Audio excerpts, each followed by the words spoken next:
Everyone, I'm Eli Sherman with WPRI. I'm joined today by our very special guest, WPRI political analyst Joe Fleming.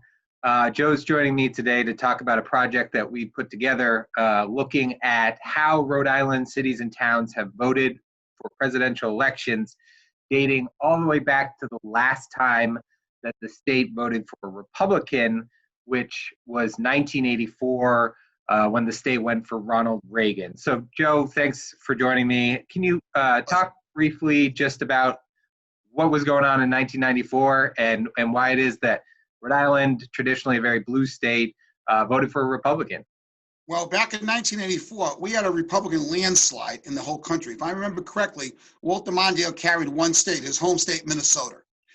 Basically, every other state went to Ronald Reagan. So I think you'll see, looking at history, the only time Rhode Island tends to go in the recent history Republican is if there's a Republican landslide.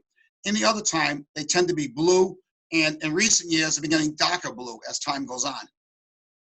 Right, and you said it. You took the words right out of my mouth. It goes pretty blue after that. Right. But there were some very interesting races along the way, and I want to touch briefly on 1992 because that was actually the only time during this time period that a Democrat didn't get 50% of the vote in Rhode Island. What was going on in that election? Well, in that race, we had three viable candidates for president. Bill Clinton ended up with 47% of the vote. George Bush ended up with 29%, and then Ross Perot grabbed like 20% of the vote in the state of Rhode Island. So we had a third candidate drawing votes. He drew votes from both Bush and from Clinton, which brought Clinton's numbers down under 50%.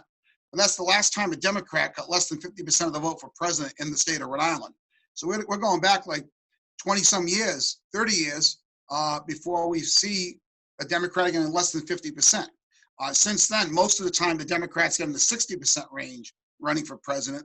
And it fluctuates here and there, but most of the time it's around 61, 63%. Yeah, like you said, the after that year, and I think that was Perot's one of the strongest showings for a third-party candidate or an independent candidate in the history of United States elections. Not the highest. I was looking at it yesterday, but close to it. Now, Perot did very well, and he played to a lot of Rhode Island voters.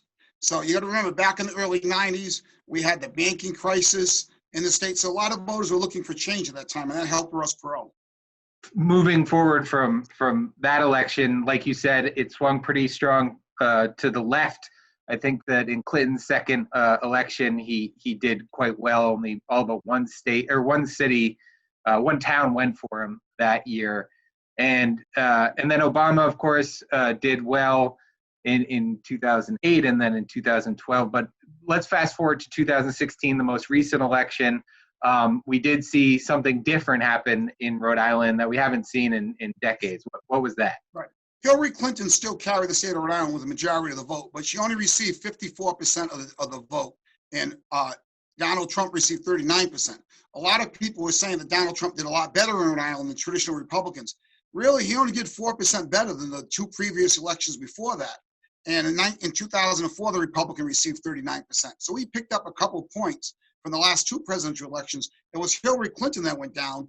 From the Democrats, Obama was getting 63%. She dropped down to 54%. I think a lot of those votes went to the independent candidates, the Green Party candidates, the Libertarian candidates who were on the ballot in Rhode Island. That's where a lot of her vote went. I think she had a negative, and a lot of people did not want to vote for her, but they also did not want to vote for Donald Trump. So they went to a third-party candidate, and that brought the Democratic number down back in the election in 2016. But Donald Trump did a little bit better in Rhode Island, but not greatly.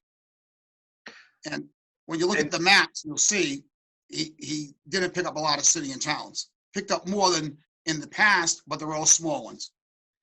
One town or one city that people like to talk about is Johnston, which of course is a Democratic stronghold, has been historically anyways.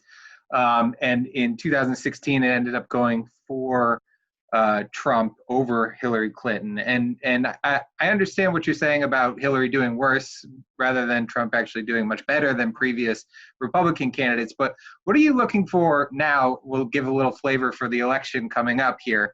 What are you looking for in terms of how cities and towns might go in the 2020 election? Well, I want to see if there's any more that tend to turn red in the state of Rhode Island. The one I'm looking at is Johnston, where 4 years ago they supported Donald Trump over Hillary Clinton. Johnston's always been a very strong Democratic community, but they also supported Alan Funk for governor in his 2 runs for governor. So I want to look to see if Johnston's changing at all, if they're becoming more conservative and moving away from the progressive type Democrat and want to go more moderate to conservative Republican. I want to see if the Republicans making the inroads in the larger communities around. They do well in Western Rhode Island, the small city of towns, but there's not a lot of voters there. I mean, the city of Providence, in the last 3 elections, the Democrat got over 80% of the vote for president.